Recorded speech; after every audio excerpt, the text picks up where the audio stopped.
Many of you may have seen that I recently got married. Very excited for this new life that Alice and I are starting, but excited to talk about some important issues, some very serious issues here with you all today. The first thing I'd like to address is that a joint status report was filed yesterday by City of Akron attorneys and attorneys for the family of Jalen Walker, stating that the parties are finalizing a settlement discussion around the lawsuit into Mr. Walker's death. Because this is still pending, we are working on coordinating the details and the release of the details of that settlement with the family and their attorneys, and we plan to have more to share with you on those details in the coming days. I'm sure that's a topic of significant interest. We plan to have that for everyone in the next few days, but we want to coordinate with the family and their team. I want to take a moment and start by addressing the incident that occurred in January when the APD officer used force against Ms. De'Ara Fields. So there's been considerable discussion about this in the community. I want to kind of walk through the background of what happened. In the investigation that followed, APD's Office of Professional Standards and Accountability determined that the use of force with regard to Ms. Fields did not violate policy, the use of force policy, that it was objectively reasonable. The Independent Police Auditor's Office and the Civilian Police Oversight Board, in the first case that they reviewed, disagreed with that determination and recommended that determination be changed, in addition to a number of other recommendations, including engaging in a comprehensive review of the city's use of force policy. So Chief Harding and APD's Internal Affairs Office of Professional Standards and Accountability went back and reviewed the incident again. Based upon their professional judgment, they did not agree with the auditor's recommendation on the use of force. They maintained the determination that the use of force was within policy and was objectively reasonable. That is the administration's determination for the purposes of discipline. I've discussed the issue during the course of this process repeatedly with Chief Harding, and I did not ask him to change that determination. What I see here is that there are many people in the community who say that whether this is within policy or not, that what happened, that this use of force involving Ms. Fields is not the kind of policing we want to see. And honestly, that's how I feel too. From when I first watched the recording to standing here with you all today. At the same time, we have law enforcement professionals who are policing experts who are saying it's not a good outcome, but that it's not something prohibited by our policy. So that means, in my mind, in my judgment, that we need to do a comprehensive policy review into our use of force policy. We need to find ways to strengthen and improve that policy, to highlight the type of policing that we want to see, and to make bad outcomes like this less likely. Now, my administration has had this as a priority for some time. We talked about it at the State of the City.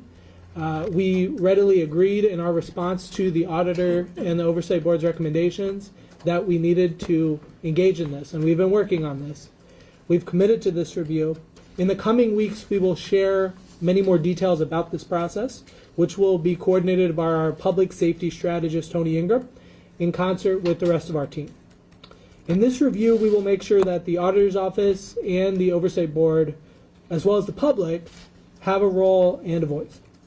We are looking at how other communities have navigated this process. The City of Columbus recently went through this process just in the last few months. And again, we plan to have many more details to share within the next month, particularly on how residents can share their perspective and can engage meaningfully on this topic. In my mind, this review is the way that we have lasting, meaningful change on this issue. I want us to have a real discussion as a community about what we want to see from our officers, recognizing that a lot of people feel that cases like this should be prohibited, recognizing that there are a lot of difficult cases where split-second determinations need to be made, but having those conversations as a community head on and finding a solution, coming through those difficult conversations and coming out on the other side with a policy and practices that hopefully we can all have more confidence in. I also want to directly respond to the calls for the chief to resign. I think those are misplaced. He has my full support. I believe he is the right person to lead us and lead this department to help us accomplish the change that people are demanding. I asked the chief for his best judgment on very difficult matters. That judgment is informed by his knowledge and by years of experience, and I take that very seriously. Now, policy change is not the only way to improve systems. Training is a big piece of it, and Chief Harding will have more to say on that. We are going to continue working with the Auditor's Office and the Civilian Oversight Board on responses. They have shared 6 reports so far over the last 6 months. We have responded to 3 of them so far. We are working on the next 3, and we are working to make sure that we have this dialogue and relationship that is productive. I'm sure there are going to be recommendations that we accept, as we have done so far on some of the portions. I'm sure there are going to be other times where the chief and I disagree with something that the auditor's office puts forward. I believe that this dialogue, however uncomfortable, and it is uncomfortable, is healthy and can help us improve. But we have to acknowledge that there's not always going to be agreement. Lastly, as I said, these are very difficult issues. Often these are situations that are very difficult to watch. I know there are strong feelings. I don't expect everyone to agree with me or to agree with the way that I see things. I'd also like to talk briefly, before I turn it over to others, about the conditional use request for the new waste transfer facility on Archwood Avenue to replace the longtime waste transfer facility on Fountain Street. This is another topic that has raised particular concern in the community. It is a very important issue. So, as many folks know, Waste Management, WM, as they have shortened their name, they own and operate an existing waste transfer facility on Fountain Street that has existed since the 1970s. And city trucks collect trash from curbside bins, bring them to that central facility near Route 8 and Exchange Street, and then all those materials are deposited in a larger truck and then taken out of the city each day to the permanent landfill site outside of Summit County. The transfer station is not a dump or a landfill itself. So the Fountain Street's facility's age and also its close proximity to homes, it is directly adjacent to homes in Middlebury, has long been a critical issue for residents around Betty Street, around the old Mason Elementary. Residents have advocated literally for decades. There are documents going back to the 90s advocating and asking the administration to open a facility in a different location, in a better location.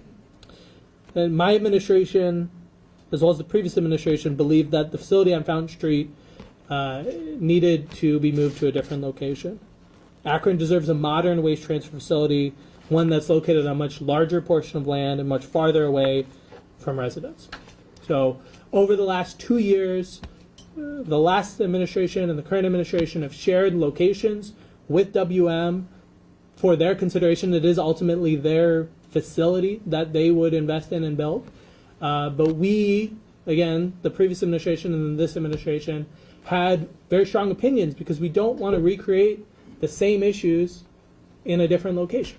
And so foremost among them was distance from residential homes. And in this case, in the Archwood facility that WM ultimately decided to move forward with this past May, that was a really critical feature, right?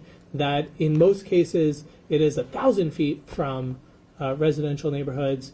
In one case, on the other side away from the wind, it is more than 500 feet away, as opposed to the current facility, which is directly adjacent and has been for decades to residential homes. So in May, Waste Management requested conditional use zoning approval because approval from council is required to open up any transfer facility anywhere in the city. And so before this went to the City Planning Commission, before this went to City Council, our administration has been engaging with the community, with stakeholders, with council members. We worked with council members to present at ward meetings. We offered tours of WM's newer Oakwood facility to city officials, to members of the public, to council members. I participated in one of those tours. City staff actually engaged in flyering, going out and hitting the pavement and sharing fact sheets with neighborhoods, even the neighborhoods that are again removed from the immediate location, with the intent of sharing information, engaging with the public.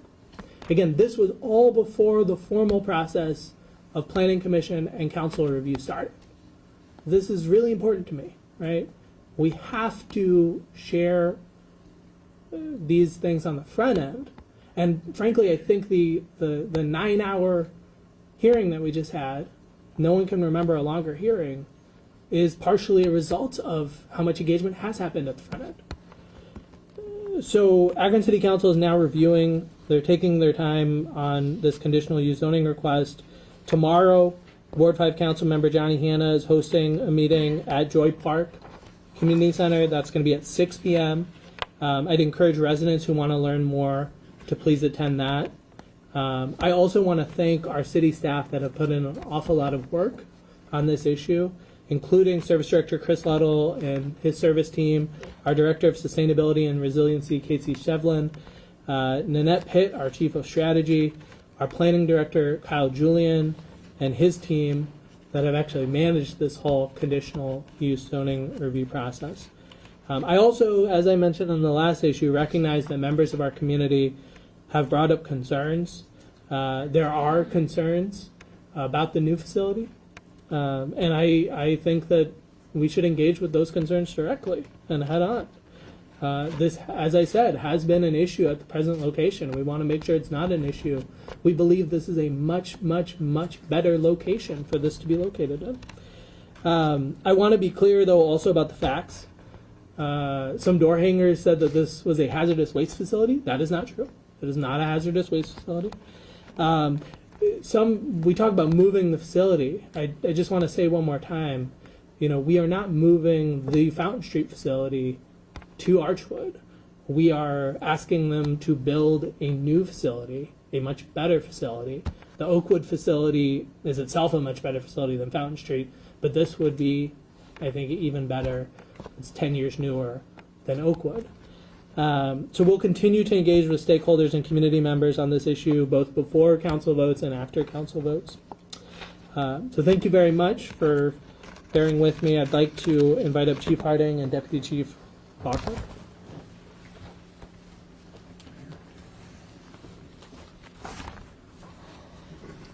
Thank you, Mayor, and good morning, everybody.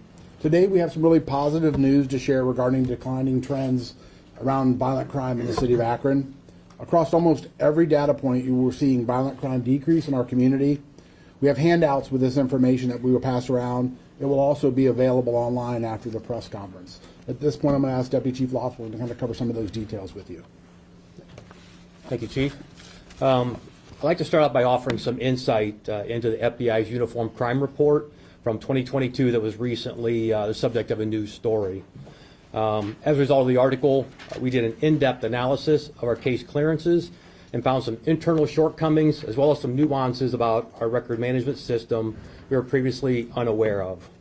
We're updating our processes and making sure that we are more diligent and accurate, and making sure that any corrected reports are reported to the state of Ohio. After extensive work by detectives and our crime analyst, we found our solve rate was 21.46%, up from the 13% that were reported by the FBI. Although this solve rate may appear low, you'll see in the data that Chief Harding referenced that we were seeing an encouraging trend in a reduction in violent crime in Akron. We have done a comparative analysis year to date from 2023 to the same time period in 2024. So that's through September of 2024 compared to September of 2023. We've seen a 33% decrease in the number of shootings and shots fired calls. We've seen a 38% decrease in the number of shootings into habitations.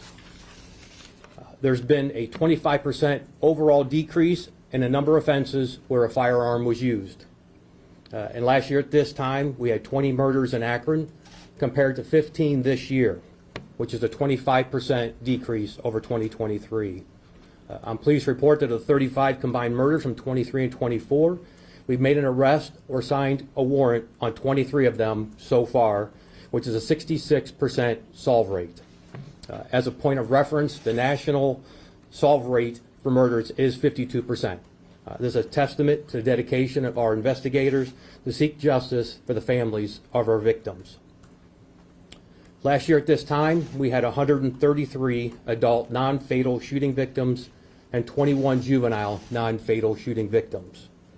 Comparatively, so far this year, we've had 107 adult non-fatal shooting victims and 14 juvenile non-fatal related shooting victims. This means across the board, we have seen a 21% in these data sets. Additionally, we've seen a 2% decrease in robberies, an 8% decrease in felonious assaults, and a 9% decrease in rapes. The only area we have seen an increase is in recovering illegal guns. Our officers and partners agencies are working around the clock to get guns off our streets. Year to date last year, we recovered 648 firearms by this time, and so far this year we have recovered 806, which is a 24% increase in illegal firearms seized and not able to victimize our community. Turn it back over to Chief Harding. Thank you, Chief Lockman. We're very happy to see the data moving in a positive trend, but we will continue to work diligently to reduce violent crime in our community. Let me be clear that there's more work to be done, and even one shooting is too many, and one unsolved murder weighs heavily on our department. I want to take this opportunity to applaud the efforts of our officers as well as our community to make Akron a safer place for all of us. At this point, I'd also like to provide a brief update on the June 2nd shooting.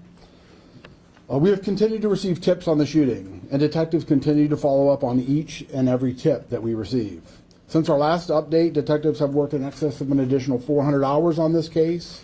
We continue to ask anyone with information to please come forward. You can remain anonymous.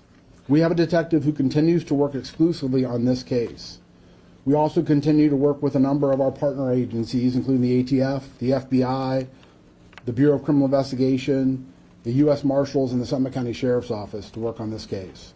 While this case may not be in the headlines anymore, I think it's important our community knows that we continue to work diligently and would ask anybody with any information to please come forward. Even the smallest tip could make the break that we need in this case. Reference the auditor's report in my response. Earlier, the mayor mentioned that we were going to talk about policy, and I also want to spend a moment and talk about training. We have been working on additional use of force training and de-escalation training for our officers. In early 2025, we'll be training on our officers on ICAT. This is an advanced communication and assessment and tactics training sponsored by PERF. We currently have 22 officers going through that training to become trainers now. This will provide our first responders with the tools, skills, and options they need to defuse a range of critical incidents successfully and safely. It is an innovative and evidence-based approach to the use of force training, and we look forward to offering it to each and every one of our officers.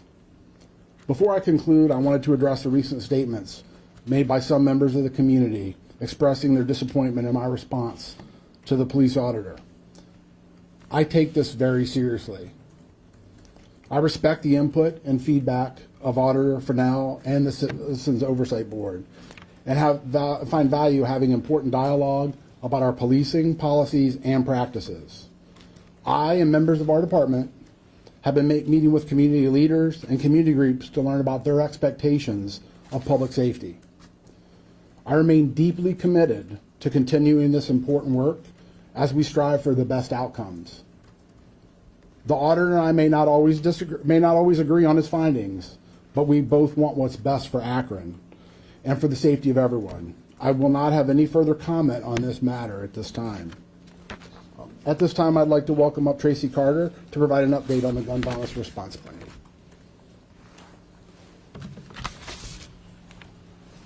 Thank you, Chief. Good morning, everyone. My name is Tracy Carter, and I serve as co-chair of the Gun Violence Response Fund Advisory Committee. Ron Pato and Pastor Charles Myrick are also co-chairs of this committee.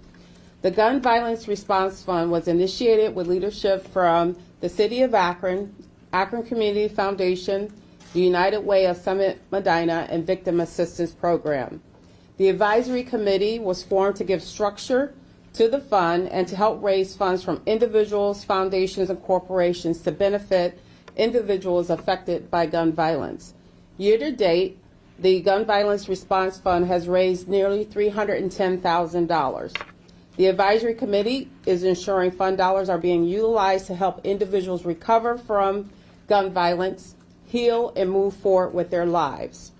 We have prioritized dollars to help individuals with their basic life needs, which includes housing, food, utility, phone, and car transportation costs. Since June 10th, 2024, the fund has awarded $90,000 to Victim Assistance Program. Victim Assistance has used these funds to support 24 of the 29 victims from the June 2nd mass shooting incident. Victim Assistance is also using funds to support individuals who have been affected by gun violence after June 2nd. Since June 3rd, through present date, 29 victims in total who have been affected by gun violence have received financial assistance from the fund. 36% of the Victim Assistance Program grant have supported individuals with their housing expenses. 32% has helped with basic human needs, including utilities and groceries, and 26% to help with transportation costs. Victim Assistance is working closely with the Ohio Attorney General's office to ensure victims get the information and support they need to apply to the state's Victims Compensation Program. The program is designed to help victims with larger and longer term expenses, out-of-pocket expenses, which includes like medical bills and counseling expenses. As of today, 16 victims have moved forward with their applications. The next steps for the Gun Violence Response Advisory Committee are as follows. We're going to continue to recruit individuals to the committee who have lived experience with gun violence to serve on our committee. We're also going to continue our fundraising efforts to help future victims of gun violence. We want to reach our goal of at least $350,000 raised by year end. And again, we're approaching individuals, businesses, and corporations, foundations to help with this task. And for those who are listening online who would like to contribute, I ask you to go to akroncf.org/Gun Violence Response Fund to make a contribution. Again, akroncf.org/Gun Violence Response Fund to make a contribution. We're also going to, as a committee, work through a process to make sure we capture the stories of the victims and report them confidentially and compassionately to the public and to the donors so they can fully understand and appreciate the impact this fund has had in restoring individuals' lives. And then we also are going to work to make sure that the community is aware of victim assistance and their services to help victims move through pain and access help as they restore their lives. And so with that, that concludes my update on the Gun Violence Response Fund. And with that, I'll turn the agenda back over to Ms. Marsh. Thank you, Tracy, and thank you to all of our speakers this morning. I know we went through a lot of information with you this morning, so I'm sure you have a lot of questions, and we have several outlets here. So we are going to open it up to Q&A. I would just ask that you keep it to one question at a time so everybody gets an opportunity to ask. And I will just remind you, the mayor did mention at the very beginning regarding the settlement, because that is still pending. We are not going to be able to answer questions on that at this time. So at this time, I'll open it up. We have questions over here. Go ahead, Derek. Chief Harding, you mentioned that you were speaking to several community groups regarding their expectations of the department. Could you name who some of those organizations are? I prefer not. Those have been private conversations, and I would prefer to keep it that way at this point. Okay, thank you. For both the mayor and the chief, and if you would mind being at the microphone so we can hear you guys better. On the calls for the chief to lose his job, can you give us your thoughts to that request that was made by Freedom Block, your reaction to that, both you and the chief? I know you were listening to what you were saying, but just any action that's going to be taken or any thoughts that you have about that? I respectfully, I think I did cover that. I think those calls are misplaced, and he has my full support. As I said, to me, this incident highlights the need for this comprehensive use of force review. This is something that is not a small undertaking. It's important that we get this right, that we take the time to look at incidents, because this is respectfully not the first time someone has said, here's an incident that we don't want to see, that seems to be permitted under the policy and the current interpretation of the policy, right? And so to me, this use of force review is policy change and systems change. And that is the answer to the very real direct concern posed by this case involving Ms. Fields. And to the chief? I think the mayor, for the most part, covered that. I guess, but if it was a personal, I mean, they were personally calling it you. Yeah, I appreciate that. I mean, listen, I took this job with the belief that we needed to engage and we need to work on building trust in our community. I'm still deeply committed to that work, and I look forward to working with everybody in that regard. Somebody else on this side of the room before you move over. Yeah, Sue? So mostly for Chief Harding, in your report responding to Auditor Fennell's opinion about the Deidre Fields case, you cited a Supreme Court decision that essentially, I'm just going to read it out loud, said an officer's actions must be considered from the perspective of what any other reasonable officer would have done under the totality of the circumstances without 20/20 hindsight. Going forward toward a new policy, can you eliminate that case from the internal policies of the Akron PD, or do you have to consider that case moving forward as well? I think that's the standard for use of force across the country is the Graham factors in the Graham case. So I think that's imperative that we continue to look at that. But there are, I think the dialogue and the communication that we work through together can look at possible updates and changes to our policy, and we're open to that.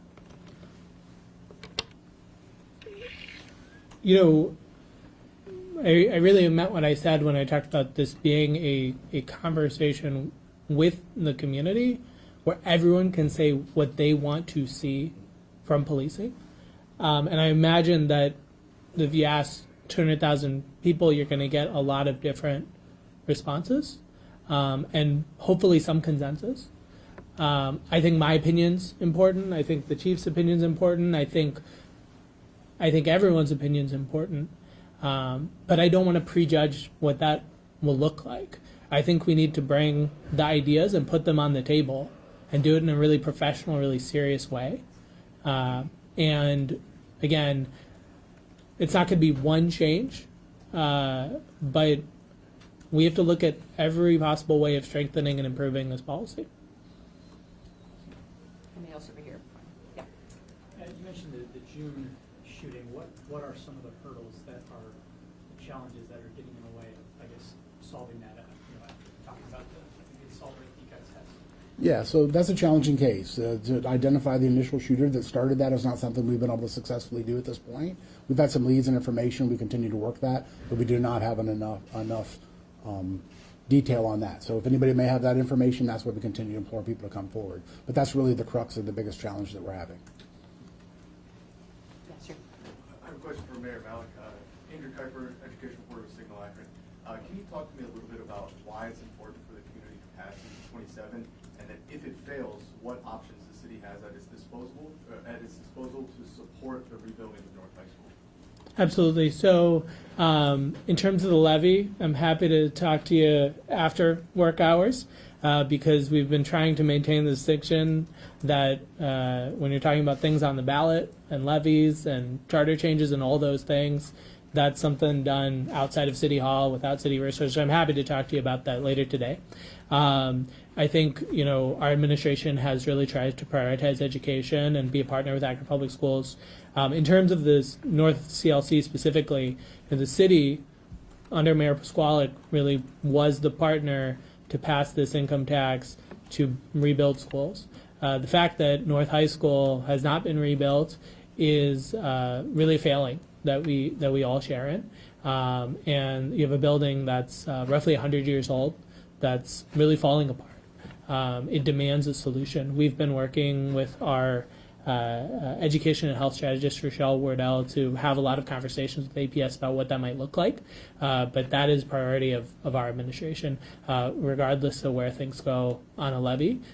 We view that as an obligation for city government in partnership with Akron Public Schools. Doug? Mayor Malik, when you were running for mayor in the years before then, you regularly evoked the killings of George Floyd and other incidents of police violence against black people and the need for immediate reform. Regarding the Tamir Rice case, you rallied against the reasonable test that prosecutor used to not prosecute the officers who killed him. In 2021, about a Louisiana incident where officers beat a black man, you wrote, "As long as we continue to shield officers from liability in clear-cut cases of unjustifiable behavior, we will see these kinds of videos." I'm wondering, how is the Deerfields video different than the ones you previously spoke about, or has your perspective changed since becoming mayor?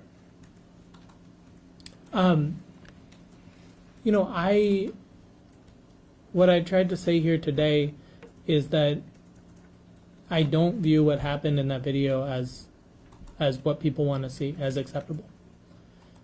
So in that way, I don't believe it's different. Again, what I'm trying to say is that the issue here, if you accept that I'm not sure not everyone might agree with me on that, right? But if that's what I'm hearing from a lot of people in the community, and that's a feeling that I have as well, then to me the answer is to look at the policy, because to me the issue is the policy, right? And that's not to say there's some way that you can flip a switch and there is a tremendous amount of complexity in this, right? We can't make policy that, with perfectly envisioning every situation in foresight. But to me, that is the issue here, is cases that people see as unacceptable, broadly, and a policy which says these are not subject to discipline, right? And so that is how I'm trying to address it. To me, that is change. I've talked a lot in a lot of those posts that you mentioned, talk about systems change, right? To me, that is systems change, right? Scapegoating someone is not, right? I don't believe that's going to get us to where we need to go. I believe that having a very difficult conversation and then having meaningful action come out of that about the policy is an essential step. It's not the only step, right? Training is a big piece of it. Engagement and trust building is a big piece of it. But policy is a crucial part, and frankly, one that we have not gotten to, right? And if I can just go a little bit further, some people look at the oversight board and say, well, here's the first recommendation they had, and you're not taking it. The first recommendation, really there's 6, right? And several of them, the request has been from the auditor, hey, to me, this highlights the need for this overall review, right? And so to me, that's where we need to put our focus. That's where we need to put our energy. I'll stop after this. In 10 months of doing this job, there is a specific amount of time in the day. We have a specific number of people, a specific number of resources. This is where I think we can get the most change, the most lasting change that sticks, if we spend our time and focus on this. I mean, with all due respect, you've been talking about systemic change and the need for change within the Akron Police Department since 2020. It's been 10 months now, and it feels like without this report becoming public from the auditor's office, we're not having this conversation. I totally disagree with you, right? The administration before this report had already committed to reviewing our use of force policy, but the fact that this has been highlighted by the auditor several times certainly adds urgency to it, certainly adds seriousness to it. And I would just, with respect, go back and say that as someone who fought to have this system in place with an auditor, a deputy auditor, to have the independence to push a mayor, I think that also validates that. I think this is an important part of the process. It's not comfortable. It's messy. It is filled with tension. But just in a few months, the auditor's office has highlighted this as a particular focus. It is a particular focus that I had as well. And so we are working to expedite the actual process of that review. Now, I can't stand in front of you today and say we're going to do it A, B, and C, and here's the places where people can go to provide comment and things like that, right? Because I don't want to get ahead of myself and do a big thing badly. But we are going to move forward with this with haste, and within the next several weeks, we are going to have more details for the public on what that process looks like. I had a question for Chief Harding. Could you talk a little bit more about the training that you mentioned and how that will be implemented and what kind of additional skills or change that you think that will bring to the department? Sure. So PERF, Police Executive Research Forum, you can look it up online as well. It's called ICAT. It's an advanced, it uses a lot of scenario-based training. It also is a decision-making model that allows, increases time, distance, different tactics that we can additionally use to make an assessments in cases about how to use force, where to go, positioning. I know Louisville did a really detailed study after they went live with that and saw a significant decrease in use of force after that. They've seen decrease in injuries to citizens and to officers. So it's a really exciting program. I'm excited we're going to roll it out. Like I mentioned, we have 22 people currently in our department that are going through that training now. We brought them in for that training. They're actually finishing it up today. And then we will start rolling that out at the beginning of 2025. Not only is it training in classroom, but it's also a lot of scenario-based training, which is really the kind of the trend to put our officers in those positions and try to give them additional tools and resources that they need. I think training is an extremely important area for us as we look at this area, use force. Will that be mandatory for all? It is. It will be. Yep. Yes. I can just add really quick, this ICAT training has been something that's been in the works for about 5 months, I think. And so we're happy that now people will have been trained on it and they can be the trainers. Anybody else on this side of the room with a question?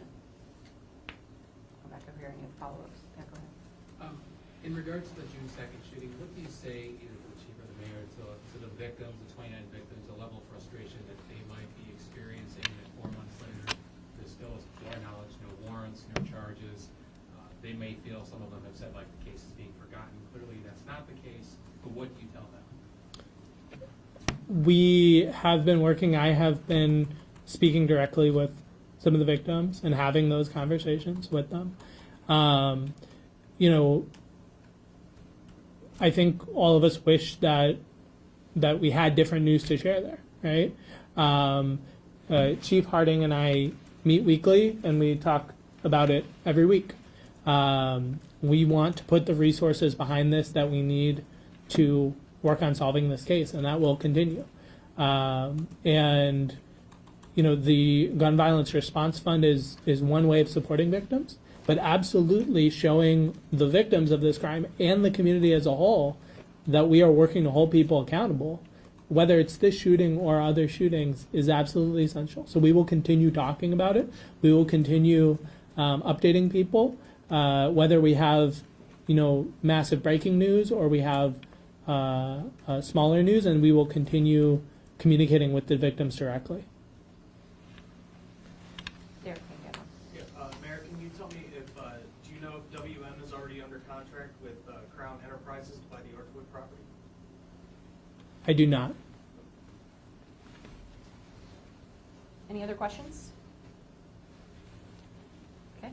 Just have one more. Oh, sorry. Chief, is there anything the violent crime drop, Chief, is there anything you attribute that to from, but this is just from 1 year to the next, right, 23 to 24? Correct. And it's the same numbers you provided to the FBI, or are these different So the report that was initially came out in the paper was 2022 crime stats, and I think Chief Laughlin covered that. Some changes and things we've tightened up as well. But we nationally, they're seeing a trend of decrease in violent crime. I think we're even kind of leading in front of that. I think there's a lot of reasons.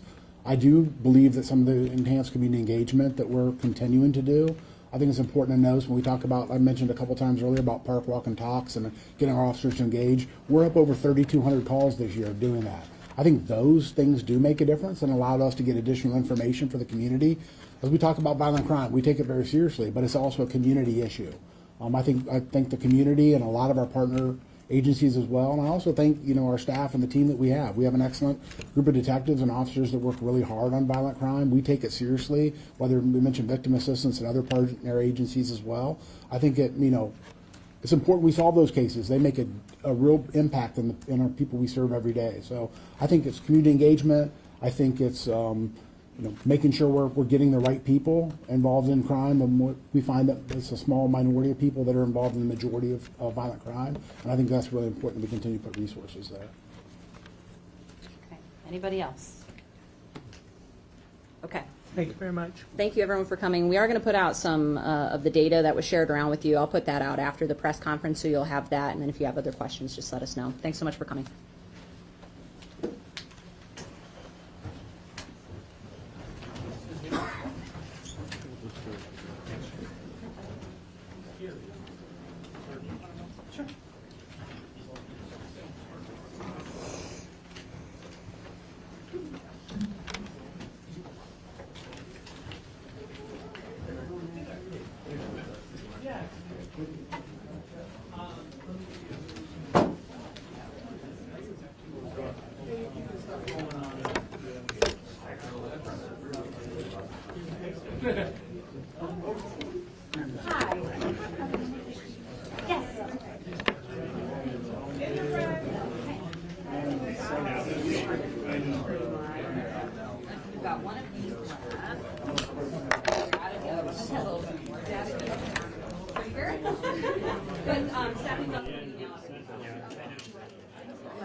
He pulled the bike.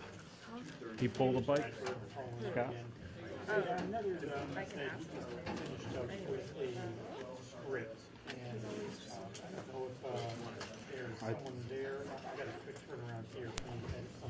Testing 1 2 3. Testing 1 2 3.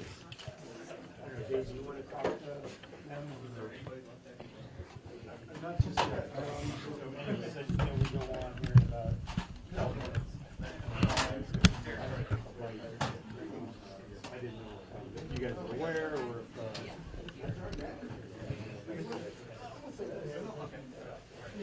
I'm still trying to beat everybody. You guys keep growing. It's hard to keep up. It was easy. Okay, I'll let you know when we just obviously city politics. Oh, cool. And county politics. Unrealistic, but city. Hey, are you super busy? Is there a way you can pull a bike from me from this thing we just did? Okay, Joe. Well, it's good seeing you guys. I can tell you. I got a new Sony ticket. I can look on our stream to find one. So they are still buying. Time of day. Okay. I did buy a set. I just wanted to see how it would work. Okay, I can do that. Okay, bye. It's the chief, and his comment was super brief, and I just want a bite of his response to them, like not like, can you get those lights on for me, please? Thank you so much. We'll turn them off after His response to we're through. I them appreciate it. wanting Thank to you. sit down. It was like a very brief statement, and then at the end he's like, and that's all I'm gonna say. Are you guys doing something for me? Yeah. Okay, he's like, yeah, he's, the mayor. Are you as well, You can skip all David? that, and then the deputy person says some stuff, you can skip that, and then it's him, so, yeah. Okay, thanks. Bye. Okay, you got David back in my- No, the FBI came out, revised the numbers. The violent crime's up 1.5%. Hey, Scott's gonna pull you aside. Bye. It's all over Twitter today.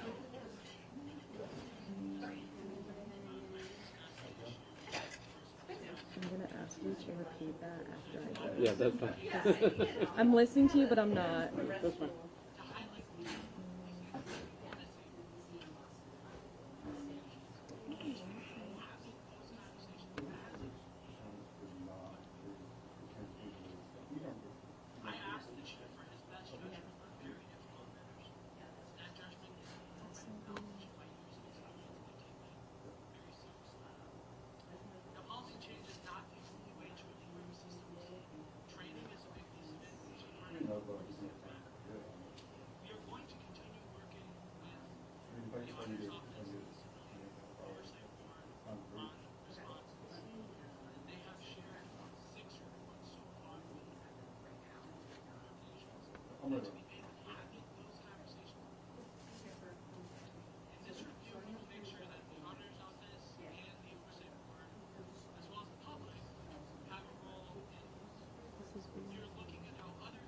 So, do we have video?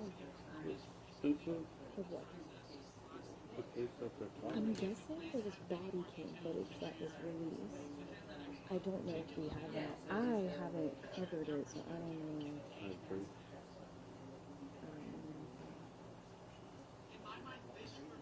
I can't find my phone, which is weird.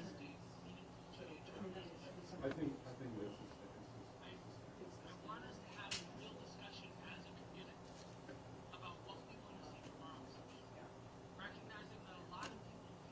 Yeah, so I'm gonna write this some information. That's great. It's not even, like, I would like to get them.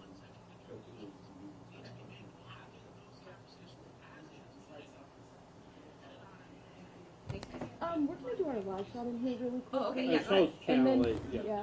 and Okay. then we'll turn them off for you. If you don't mind, yeah, Yeah. it's there's, if you just shut those ones off up there, that's it. I can do it. All right, thanks, guys. Thank you. Thank you. Yeah. I don't know what happened to the stream. Hopefully Scott can put it on. I'm going to try to put these.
Did you see a web story or anything?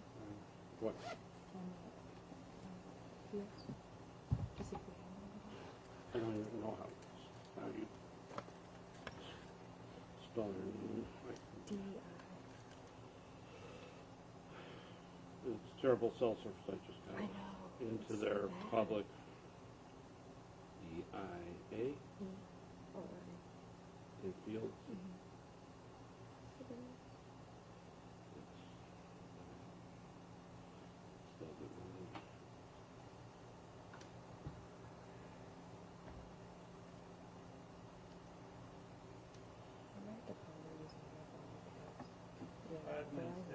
No, going to the public. Can you call editing and tell Oh, the them Wi-Fi? Yeah.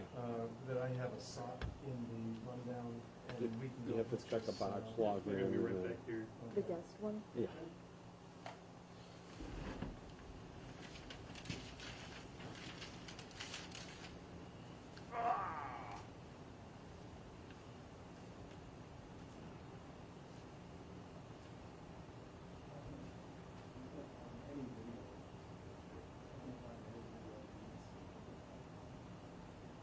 Hey there, another one you pass on, we just finished the side. Yeah, so that one's out. If anything, Coming to you again from our digital desk. We're about to take you to a news relations. Family, city, and some herself in all of this. Of course, we're talking about De'Ara Fields. She was the one arrested by Cleveland police back in January, and now her attorney. No.